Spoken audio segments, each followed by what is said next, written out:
पिकाची पानं पिवळी पडू नयेत असं वाटतंय ना? तर ही 5 कामं वेळेत केली पाहिजेत. ती कोणती ते आपण समजून घेऊयात. पहिलं आहे ते म्हणजेच खत वेळेवर द्या.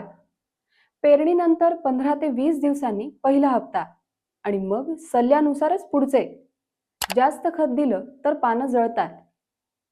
दुसरं आहे ते म्हणजेच पाणी योग्य प्रमाणात ठेवा. ना कमी ना जास्त. पाणी साचलं की मुळं सडतात आणि पानं पिवळी पडतात. तिसरं आहे ते म्हणजेच तण वेळेवर काढा.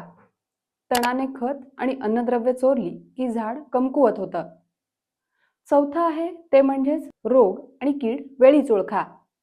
फुलकीड, करपा आणि व्हायरस हे आधीच ओळखून फवारणी करा. पाचवा आहे ते म्हणजेच जमिनीची चाचणी करा. जमिनीला काय लागतं हे समजलं की खत बरोबर देता येतं. पानं हिरवी हवी असतील तर वेळीच योग्य काळजी घ्या आणि सोबतच ही रील सुद्धा अधिकाधिक शेअर करा. अशाच माहितीसाठी नक्कीच फॉलो करा पालवी ॲग्रिको. धन्यवाद.